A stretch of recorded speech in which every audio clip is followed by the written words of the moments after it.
Waziri wa Nchi, Ofisi ya Rais, Tawala za Mikoa, Serikali za Mitaa na Idara Maalum za SMZ,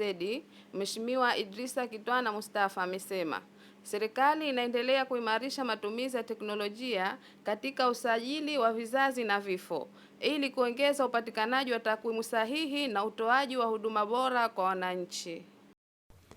Akifungua kikao cha siku moja kwa wadau wa mradi wa kuimarisha mfumo wa usajili wa vizazi na vifo kwa njia ya kidijitali, amesema mradi huo una umuhimu mkubwa kwani utaunganisha mifumo mbalimbali ya ukusanyaji wa taarifa kutoka ngazi za sheria hadi taasisi husika za serikali,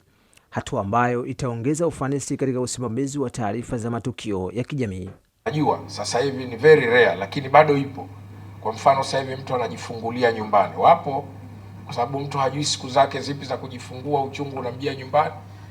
inabidi huyo mtu kwa hesabu hakuzaliwa hospitali, anakuwa kazaliwa nyumbani, na kama kazaliwa nyumbani manake information zake sheha sasa ndo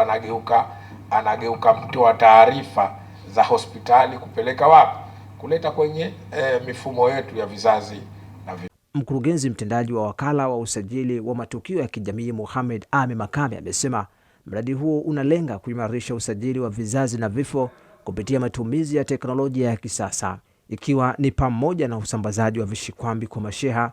ili kurahisisha ukusanyaji na uhifadhi wa taarifa. Fursa zilizopo za kutumia takwimu za vizazi na vifo katika kupanga, kutekeleza na kutathmini hatua mbalimbali za maendeleo, na vile vile wadau mtapata fursa ya kufahamu umuhimu wa takwimu hizi katika kufanya maamuzi yenye ushahidi kama nilivyosema awali. Salum Shaibu Musa kwa niaba ya Katibu Mkuu, Ofisi ya Rais, Tawala za Mikoa, Serikali za Mitaa na Idara Maalum za SMZ amewaomba wadau walioshiriki kikao hicho kutoa ushirikiano ili kufikia malengo ya serikali kuimarisha huduma kwa wananchi. Ninachosisitiza mimi sasa ni mashirikiano katika ukusanyaji wa hizi taarifa, matumizi ya hizi taarifa na kuweka sawa zile changamoto ambazo zimejitokeza.